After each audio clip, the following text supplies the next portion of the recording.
আপনি দীর্ঘদিন ধরে ইউটিউবে শর্ট ভিডিও আপলোড করে যাচ্ছেন কিন্তু একটাতেও আপনি সাকসেস পাচ্ছেন না, আপনি বুঝতে পারছেন না আপনার কেন আপনার ভিডিওটা ভাইরাল হচ্ছে না। আজকে আপনাদেরকে দেখাবো বা আজকে আপনাদেরকে বলবো শর্ট ভিডিও কেমন করে ভাইরাল করতে হয়, কোন বিষয়ের উপরে ভিডিওটা তৈরি করলে আমাদের ভিডিওটা ভাইরাল হবে, সেই সব কিছু থাকছে এই ভিডিওতে। তো আপনাকে বলবো ভিডিওটা স্ক্রিপ্ট না করে সম্পূর্ণ পরিমাণে দেখতে থাকুন এবং এরকম আরও গুরুত্বপূর্ণ টিপস পেতে অবশ্যই চ্যানেলটাকে সাবস্ক্রাইব করে পরবর্তী নেক্সট পার্টটুকু কন্টিনিউ করতে থাকুন। আমি আজকে আপনাদেরকে 6টি টিপস নিয়ে আপনাদের সঙ্গে হাজির হয়েছি। এই সব 6টি ট্রিক্স যদি আপনি মেনে চলেন তাহলে দেখবেন আপনার ভিডিওটা দ্রুত গতিতে ভাইরাল হতে শুরু করেছে। প্রথম ট্রিক্স কি রয়েছে, আমাদের ভাইরাল টপিকের উপরে ভিডিওটা তৈরি করতে হবে। এখন বিভিন্ন রকমের চ্যানেল হয়েছে, ব্লগিং চ্যানেল রয়েছে, আরজিকরের কিছু সেখানে বলে আপনি সেই ভিডিওটাকে ভাইরাল করতে পারবেন। দ্বিতীয় ট্রিক্স কি রয়েছে, আমাদের যে আমরা ভিডিও আপলোড করছি, শর্ট ভিডিও তৈরি করতে খুবই অল্প একটা সময় লাগে, সেই জন্য আমাদের কন্টেন্টটাকে প্রতিদিন যাতে আপলোড করতে পারি সেই রকম আমাদেরকে তৈরি করতে হবে। দেখা গেল একদিন আমাদের ভিডিওটা আপলোড করলাম, দুদিন আর আপলোড করলাম না, তাহলে সেখানে আপনাদের চ্যানেলে কোথাও আপনার ভিডিওটা ভাইরাল হওয়ার সম্ভাবনা থাকবে না। লাইফস্টাইল চ্যানেল রয়েছে, বিভিন্ন চ্যানেলের যে বিশেষ ভাইরাল টপিকগুলো রয়েছে, দেখা গেল এখন যে আরজিকরের যে ঘটনাটা ঘটেছে সেই সকল বিষয় নিয়ে আপনার যদি ব্লগিং চ্যানেল হয়, আপনি ব্লগিং হিসেবে আপনার আরজিকরের যে ঘটনাটা রয়েছে সেই বিষয়টা আপনি দেখাতে পারেন। আপনার দেখা গেল এডুকেশনের চ্যানেল রয়েছে, তো এডুকেশন নিয়ে আপনি এডুকেশনের যেরকমভাবে ভিডিওটা করা সম্ভব হবে সেইভাবে ভিডিওটা যদি করে আপনি আপনার দর্শকদেরকে দেখান এডুকেশনের মাধ্যমে, তাহলে দেখবেন আপনার সেখানে আপনি দর্শক পেয়ে যাবেন। এবং আপনার চ্যানেল যদি লাইফস্টাইল হয় তাহলে আপনি সেখানে তৃতীয় নাম্বার সময় রয়েছে, আপনি দেখা গেল প্রতিদিন আপনি 3টে করে ভিডিও আপলোড করছেন শর্ট ভিডিও, তো আপনাকে একটি নির্দিষ্ট সময় বেঁধে নিতে হবে। আপনি যদি সকাল 8টা বা 9টার মধ্যে ভিডিও একটি আপলোড করতে পারেন তাহলে বেটার হয়, এবং দুপুরের দিকে আপনি একটা ভিডিও আপলোড করতে পারেন, এবং আপনি সন্ধ্যার দিকে একটি ভিডিও আপলোড করতে পারেন। তো আপনি যখন এই ভিডিওটা টাইম মেনটেন্স করে যখন ভিডিওটা আপলোড করবেন তখন দেখবেন অটোমেটিকলি আপনার কাছে কিছু দর্শক অ্যাড হয়ে যাবে, সেই সকল দর্শক যারা সেই টাইম মেনটেন্স করে চলছে। দেখা গেল আপনি ছোটদের জন্য যদি ভিডিও তৈরি করে থাকেন বা শর্ট ভিডিও তৈরি করে থাকেন তাহলে দেখবেন আপনি 10টার আগে যদি ভিডিওটা আপলোড করেন দেখবেন সেখানে আপনি প্রচুর পরিমাণ দর্শকগুলো পেয়ে যাবেন, বা কিডসের যে দর্শকগুলো রয়েছে সেই কিডসের দর্শকগুলো আপনি পেয়ে যাবেন। কারণ কি 10টার পরে তারা কি করবে, তারা স্কুলে যাবে, বিভিন্ন রকমের কাজের মধ্যে ব্যস্ত থাকবে, তখন কি হবে তাদের কাছে স্মার্টফোন বা আপনার মোবাইল ফোনটা থাকবে না। তো সেক্ষেত্রে আপনি যদি ছোটদের জন্য ভিডিও তৈরি করেন তাহলে আপনাকে কি করতে হবে, আপনাকে 10টার আগে একটি ভিডিও আপলোড করতে হবে।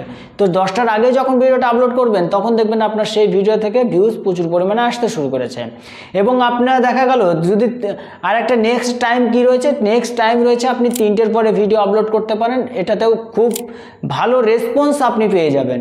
কারণ কি যখন স্কুল কলেজ সব কিছু বন্ধ হয়ে যাবে তখন বাচ্চারা কি করে, ফ্রি টাইমটাতে মোবাইল দেখে সময়টা পার করে। তো তখন কি হবে, তখন আপনার যে ভিডিওতে ভিউজ আসার প্রচুর পরিমাণে ভিউজগুলো আসতে শুরু করবে। নেক্সট টাইম হলো আপনি সন্ধ্যা 7টা থেকে 8টার মধ্যে ভিডিও যদি আপলোড করতে পারেন তাহলে সেখানে দেখবেন আপনার সব রকমের দর্শক আপনি পেয়ে যাবেন, আপনি বড়দেরও পেয়ে যাবেন এবং ছোটদেরও পেয়ে যাবেন। সেখানে আপনার ভিডিও ভাইরাল হওয়ার চান্সটা অনেকটাই বেশি হয়ে থাকে। নাম্বার অপশনটা কি রয়েছে, আমাদের ভিডিওটাকে আমাদের কি টাইমটাকে ধরে রাখতে হবে, বা আমাদের দর্শক কত মিনিট পর্যন্ত আমাদের ভিডিওটা দেখা গেল 1 মিনিট পর্যন্ত, তাহলে অবশ্যই আপনার দর্শকটাকে ধরে রাখতে হবে 40 থেকে 50 সেকেন্ড পর্যন্ত। শর্ট ভিডিও যেহেতু অল্প সময়ের মধ্যে সব কিছু দেখানো হয় তার জন্য অবশ্যই আপনাকে খেয়াল করে রাখতে হবে যে আপনার দর্শকটাকে আপনি 40 থেকে 50 সেকেন্ড পর্যন্ত যদি ধরে রাখতে পারেন তাহলে দেখবেন আপনার রিচটা অনেকটাই বেড়ে যাবে। 80% থেকে 90% কী হবে, আপনার রিচটা বেড়ে যাবে।